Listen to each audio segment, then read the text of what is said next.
bienvenidos a un nuevo video de Crónicas del siglo pasado. Continuaremos analizando el tomo 3 de la colección Historia Integral Argentina, llamado La formación de un Estado moderno. Esta vez con dos artículos, uno enfocado en la figura de Domingo Faustino Sarmiento y sus ideas sociales, cuyo autor es Félix Weinberg, y el otro artículo de contexto se llama El Estado de Buenos Aires. Y bueno, ya que lo mencionan, hablemos un poquito de Félix Weinberg, el autor de este artículo sobre Sarmiento. Un escritor, historiador, investigador argentino muy reconocido, ¿no? Vivió entre 1927 y 2007. Exacto. Miembro de la Academia Nacional de la Historia, un referente en historia de las ideas de la literatura argentina del siglo XIX. Fue profesor en la Universidad Nacional del Sur. Y nos dejó trabajos clave, como este mismo, Las ideas sociales de Sarmiento, que es justo lo que vamos a charlar hoy, siempre con ese foco en investigar y difundir fuentes históricas. Tal cual. Un gran laburo de divulgación también. Bueno, metiéndonos ya en tema, para entender las ideas de Sarmiento, hay que ver qué Argentina se encuentra él cuando empieza a meterse en la vida pública. Sí, es clave eso. Pensá que estamos en plena época de la Federación Rosista. Claro, o sea, en la práctica, ¿qué era? Como 14 provincias medio aisladas, dominadas por caudillos locales. Algo así, como feudos rurales.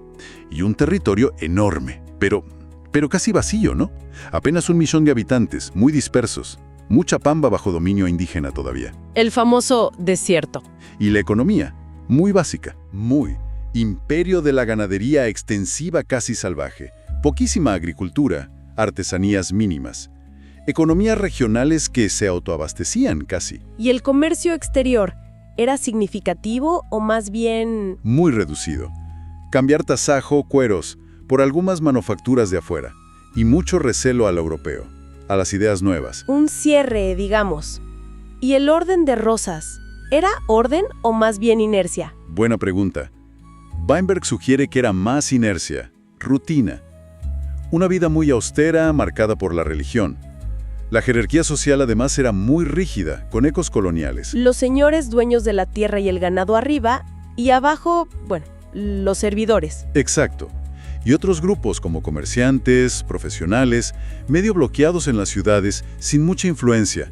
La Revolución de Mayo parecía... lejana. Un panorama complicado para alguien que quería cambios profundos, ¿no? Totalmente desalentador si pensabas en progreso social como él. Y ahí es donde entra Sarmiento y su generación. Claro, porque ellos no querían solo un cambio de gobierno. No, para nada. Querían retomar lo que ellos veían como el impulso transformador posta de la Revolución de Mayo. Cambiar el país de raíz. Sus primeros pasos allá en San Juan con la Sociedad Literaria. Sí, en 1838. Muy influido por Echeverría, por el romanticismo social francés.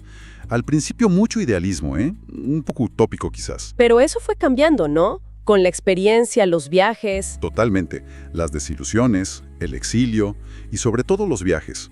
Europa y fundamentalmente Estados Unidos lo marcaron muchísimo. Ahí contrastó sus ideas. ¿Y qué pasó? ¿Se volvieron más realistas sus ideas? Sí, digamos que sí. Confirmó algunas convicciones, pero también.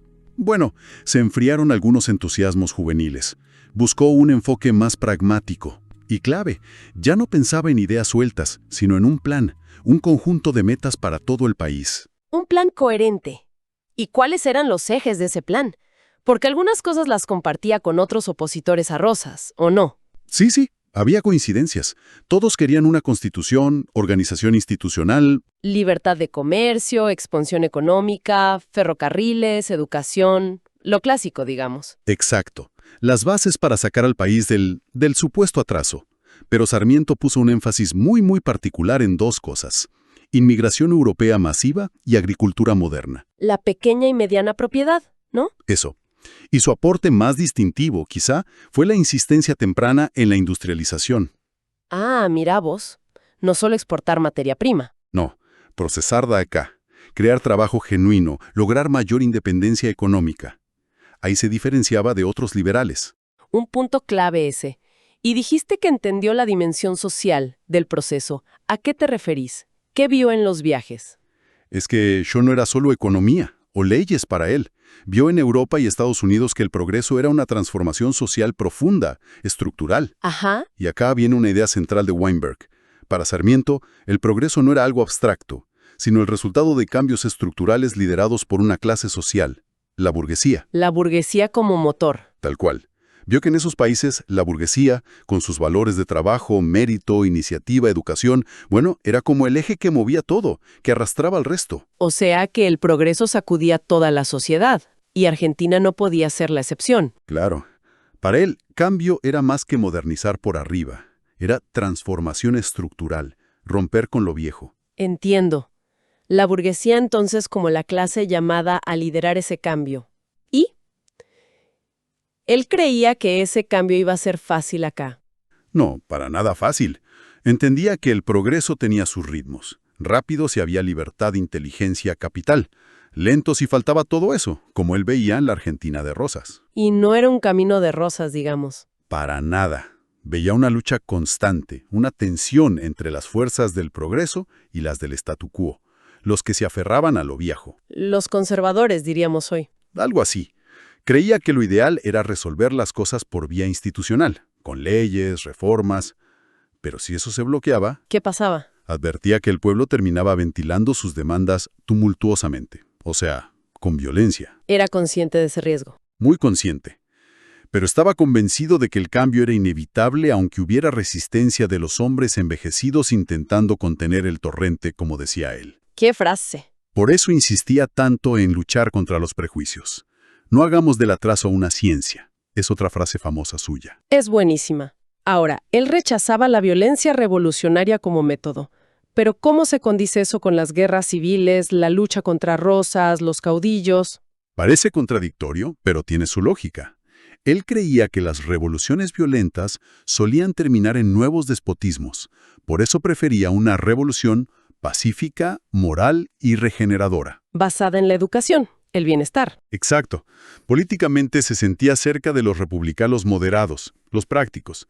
Su apoyo a la lucha armada contra Rosas o después contra los caudillos la justificaba como, como la necesidad de sacar el obstáculo principal para poder hacer esa revolución pacífica. Había que derribar el orden antiguo para construir el nuevo. Esa era la idea. Una revolución por otros medios, si querés. Entendido. Y en este esquema, ¿qué lugar tenían las clases sociales? Hablamos de la burguesía como motor. ¿Y el resto? Las masas populares, por ejemplo. Su análisis era bastante típico del liberalismo del siglo XIX. Veía una evolución, del mundo antiguo con castas y esclavos, a la Edad Media con las comunas, hasta la modernidad con la injerencia del pueblo y la ciudadanía. ¿Y las clases medias, la burguesía, como claves para integrar y desarrollar? Justamente. Pero le preocupaba mucho el tema de las masas trabajadoras, rurales y urbanas. Las veía sumidas en la miseria y sobre todo en la ignorancia. Se preguntaba qué significaba para ellos la libertad si seguían siendo pobres, ¿no? Exacto. No son hoy tan miserables como antes, cuestionaba. Veía un dilema. O seguían pasivamente a las élites, o podían desbordar todo con violencia. ¿Y la solución para él? Muy del siglo XIX. Educación popular masiva para ilustrarlos, y mejorar sus condiciones de vida para integrarlos al nuevo orden. Una visión bastante optimista, quizás. Todo este marco teórico lo vuelca de manera potente en el Facundo, ¿verdad? En 1845. Totalmente. El Facundo es la aplicación directa de esto. El diagnóstico es brutal. Dice que en Argentina conviven dos civilizaciones distintas en un mismo suelo. La famosa dicotomía civilización y barbarie. Tal cual. Una naciente, bárbara, casi medieval, que es el campo, con figuras como Facundo Quiroga. Y otra moderna, europea, civilizada, que es la ciudad, sobre todo Buenos Aires. Llega a decir que el siglo XIX y el XII vivían juntos acá. Impresionante. Describe el campo como colonial, estacionario, feudal, aislado, donde es casi imposible un gobierno efectivo. Y la ciudad, en cambio, como el centro de la civilización, talleres, comercio, escuelas, juzgados. ¿Y el resultado de esa división? Dos sociedades distintas, dos pueblos extraños uno de otro. Y lo peor, según él, el campo, lo bárbaro, rechaza activamente a la ciudad, lo civilizado. La civilización queda como encerrada en la ciudad. Exacto, bloqueada, sin poder irradiar su influencia. La lucha que él ve es entre la vida que se va y la vida que se acerca. Claramente es una concepción burguesa del desarrollo. Hay que apurar la hegemonía de esa clase y demoler lo viejo, lo feudal. Una visión que generó polémica desde el día 1 hasta hoy. Y su antihispanismo también encaja ahí, ¿no? España como lo viejo, lo estático. Perfectamente coherente. España era la etapa superada. La modernidad estaba en Francia, Inglaterra y, sobre todo, su modelo, Estados Unidos. Ahora, después de Caseros, en 1852, cuando cae Rosas, se abre la chance de implementar esto. Y acá entra el contexto del otro artículo, el Estado de Buenos Aires. Claro, porque después de Caseros, Buenos Aires se separa de la Confederación Argentina, del resto de las provincias que lideraba Urquiza. O sea, tuvimos un país dividido por 10 años, más o menos. Sí, entre 1852 y 1862. Buenos Aires funcionó casi como un país aparte. Y adentro mismo de Buenos Aires había lío. Los autonomistas, que querían seguir separados, y los nacionalistas de Mitre, que querían la reunificación, pero con Buenos Aires al mando. Ganaron los autonomistas al principio, pero no se declararon independientes formalmente. No, la Constitución porteña del 54 no lo hizo. ¿Y las relaciones con la Confederación? Bueno, un sube y baja constante. Intereses económicos comunes por el puerto, pero muchos conflictos políticos, desconfianza.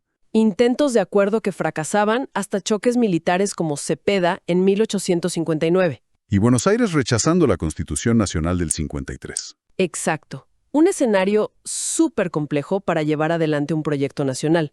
Sarmiento y los demás tenían que navegar en esas aguas turbulentas. Sin duda.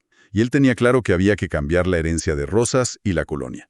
¿Cómo? Transfiriendo la responsabilidad, digamos, de los viejos sectores tradicionales a grupos más modernos. Los sectores medios urbanos, profesionales, comerciantes, los inmigrantes con empuje. Tuvo esa agudeza para verlos como clave. ¿Y los instrumentos para lograrlo? Desarrollo económico, agricultura, comercio, algo de industria, inmigración europea masiva, el famoso gobernar es poblar, y fundamentalmente educación popular. ¿Y los resultados? Se vieron rápido. En parte sí, sobre todo en el litoral y Buenos Aires. Como dice John Johnson, esa mezcla de nuevas ideas, nueva sangre y capitales puso en marcha un desarrollo que antes no existía. Impulsó la agricultura, trenes, finanzas. Y eso favoreció a los grupos urbanos. La inmigración masiva después cambió todo, ensanchó a las clases medias, dio más movilidad social. Exacto. Se pasó de esa sociedad de dos polos, élite propietaria y pueblo raso, a una con clases medias más fuertes, al menos en algunas zonas.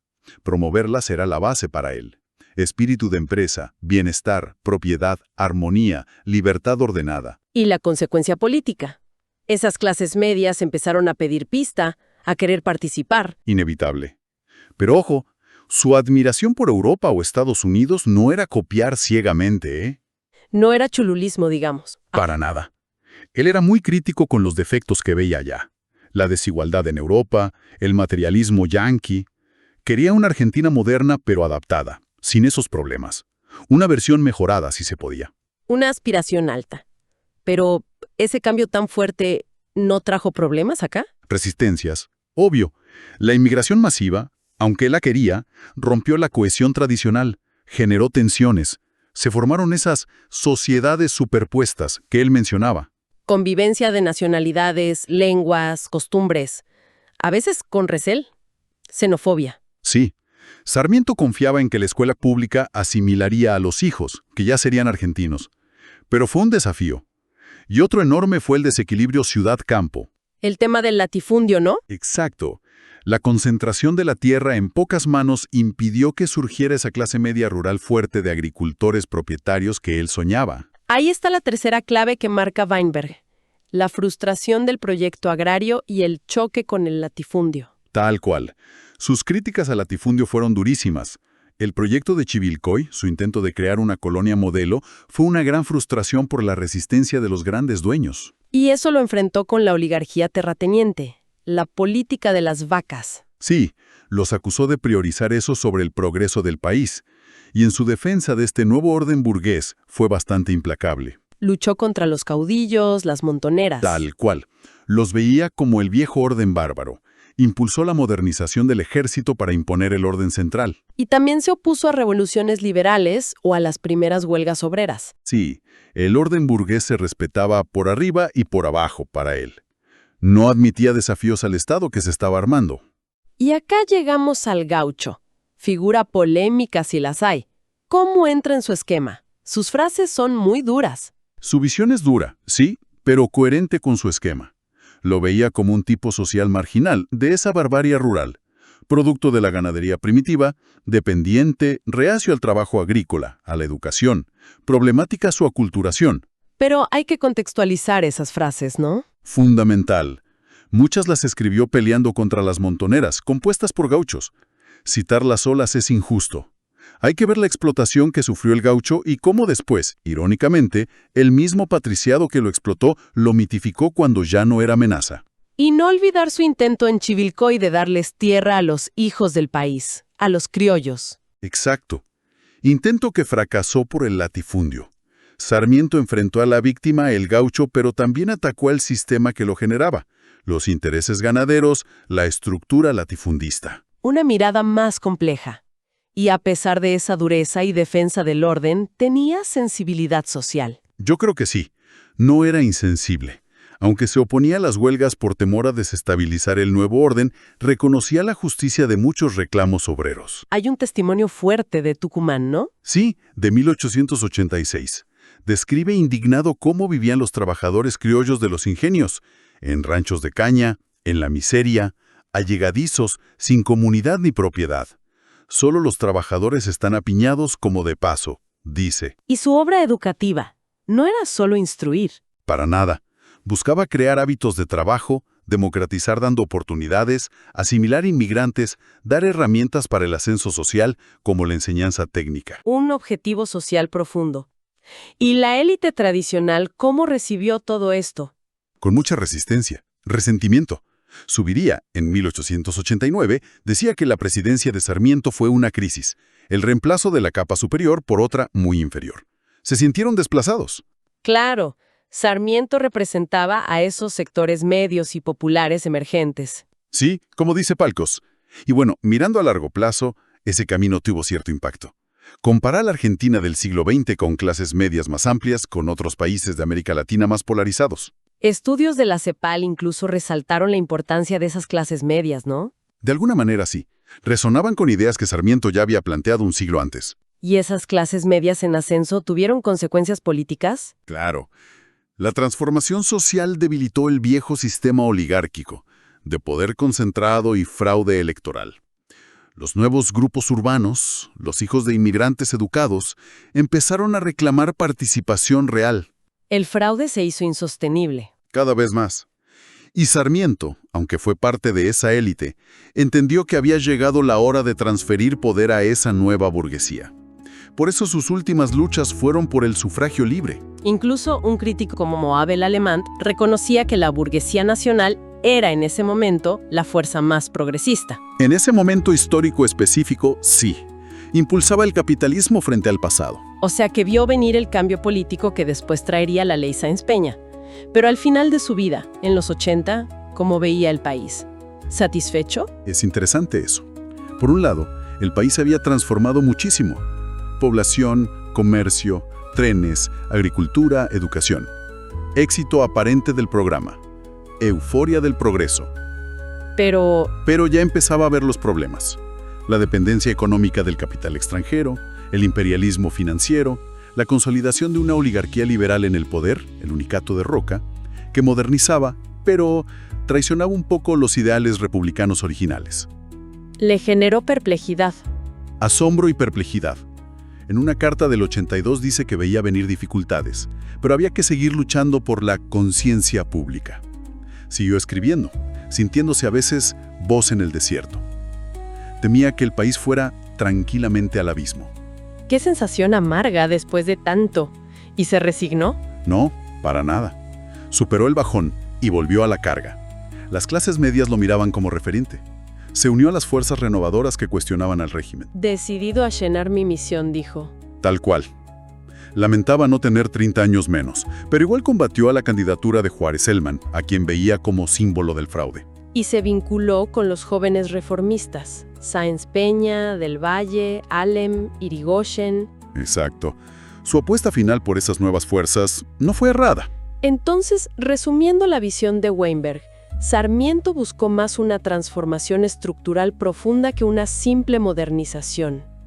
Quiso romper con la sociedad tradicional e ingresar a la moderna sociedad industrial, sentando bases decisivas con contradicciones y costos, pero bases al fin. Sí, creo que esa es una buena síntesis de la interpretación de Weinberg. Una voluntad de cambio estructural, de ruptura, más que de simple actualización. Buscó una Argentina distinta, integrada al mundo moderno. Muy interesante toda esta exploración. Y bueno, para cerrar, quedan algunas preguntas picando, ¿no? Pensando en hoy, Sarmiento veía la industrialización como clave para la independencia económica. ¿Logró Argentina ese ideal o seguimos dependiendo de las materias primas como él criticaba? Otra. Él impulsó las clases medias para romper la polarización. Hoy, ¿estas clases medias se fortalecen como motor o vamos hacia una nueva polarización que él justamente quería superar? Y la división campo-ciudad que él marcó tanto. ¿Sigue existiendo una brecha cultural, económica, política fuerte entre las grandes ciudades y el interior? ¿Cómo se ve hoy esa tensión? El tema inmigración también. Él la vio como motor de modernización. Hoy, ¿cómo se percibe al inmigrante? ¿Como aporte o todavía hay discursos de alarma, de sospecha? Y por último, esa idea de la guerra entre progreso y statu quo. Si pensamos en la Argentina actual, ¿cuáles serían las fuerzas que pujan por mantener estructuras y cuáles por renovar, por transformar? Preguntas para seguir pensando, ¿no? Esto es todo por ahora. Nos encontraremos analizando en otro video con crónicas del siglo pasado, siempre presentados por el sitio web Mágicas Ruinas, mágicasruinas.ar, sitio evocativo dedicado a dar a conocer estos archivos desde el año 2003.